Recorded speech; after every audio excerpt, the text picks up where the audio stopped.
The recreation deck of the Galactic Harmony fell silent as Marcus Sheen began his daily routine. 23 different species watched through the transparent aluminum barrier as the humans sat cross-legged on the padded floor, eyes closed, breathing slowly. "Is it ... meditating?" whispered HFY, her crystalline form refracting the overhead lights into rainbow patterns across her ethereal features. "Worse," chittered Crix through his translation device, mandibles clicking with amusement. "It's doing that primitive body-bending ritual they call exercise." The chitinous ambassador's compound eyes glittered with barely contained laughter. Captain Veltar of the Centaurian fleet adjusted his hover chair to get a better view. "I've studied Deathworlder physiology extensively. Their bodies are rigid, dense, designed only for violence and survival. This physical education is just elaborate torture they inflict upon themselves." The assembled dignitaries and crew members had gathered for what had become the ship's most popular entertainment, watching the human attempt what they considered impossible contortions. For 3 weeks, Marcus had endured their snickers and scientific dissertations about the limitations of carbon-based musculature from a high-gravity world. Marcus opened his eyes and smiled at his audience. He'd requested permission to use the Tutu rec deck during his off hours, knowing full well it would draw spectators.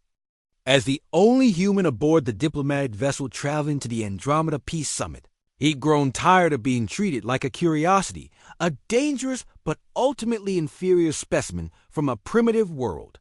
"Good morning, everyone," he said, cheerfully, rising to his feet. "Ready for today's demonstration?" Dr. Silaren, the ship's Trilaxian chief medical officer, activated her recording equipment. "Subject appears to be preparing for another failed attempt at basic flexibility training. Note the inherent structural limitations of the Deathworlder skeleton." Marcus began with simple arm circles, working his shoulders in smooth rotations. The crowd murmured appreciatively. They'd seen this before. Standard joint mobility, nothing impressive for a species bred in the crushing gravity wells of death planets. Then he moved into his warm-up sequence, his spine curved backward in a perfect arch, hands reaching toward the floor behind him.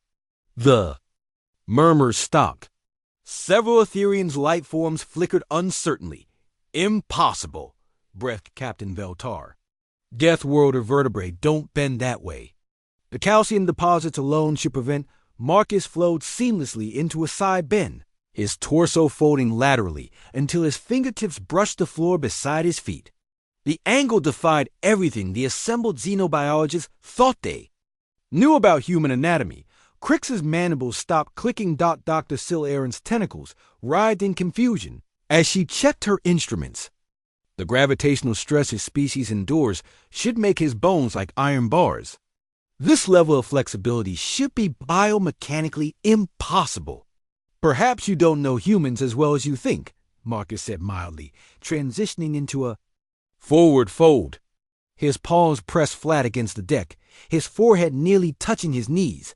The crowd pressed closer to the barrier. This was beyond their understanding of Deathworlder limitations. "You see," Marcus continued, his voice steady, "despite his position, you've made a fundamental error in your assumptions about Earth and its inhabitants." He straightened and moved into a lunge, then swept his back leg up and forward, balancing effortlessly in a standing split that had his foot pointing toward the ceiling. Gasp echoed through the observation area. "You assume that because Earth is dangerous, because our gravity is crushing, because we evolved as persistence hunters and warriors, that we became rigid, inflexible." His leg lowered in a controlled movement that spoke of incredible strength and balance. "But you forgot something crucial about survival." Marcus dropped into a perfect squat, then flowed into a seated position. With deliberate slowness, he extended both legs straight out to his sides, lowering his torso toward the floor in a center split that had his chest nearly touching the deck. Dr. Silaren's equipment began chirping frantically. Several smaller species had pressed their faces against the barrier, their previous smugness replaced by wide-eyed wonder. "Adaptability," Marcus said, his voice carrying clearly despite his position. You assumed our world made us hard and unyielding. But the truth is, Earth made us adaptable. Every environment, every challenge, every threat, we bent without breaking. We learned to flow like water and strike like lightning. He pressed up into a handstand, his legs moving to impossible angles above him. The precision of his control, the fluid grace of movements they dismissed as crude Deathworlder limitations, painted a new picture of humanity. Our physical education isn't torture, Marcus explained, slowly lowering his legs over his head until his toes touched the floor behind his hands. It's preparation for anything, for everything. Captain Veltar's hoverchair drifted closer to the barrier. The strength required to control such movements, the neural pathways necessary for that level of proprioception. We call it yoga, Marcus said, flowing back to standing with liquid grace. It's over 5,000 years old. Just one of dozens of movement disciplines we've developed. He smiled at the stunned faces watching him. Would you like to see Tai Chi? Or perhaps some basic gymnastics? The silence stretched for long moments.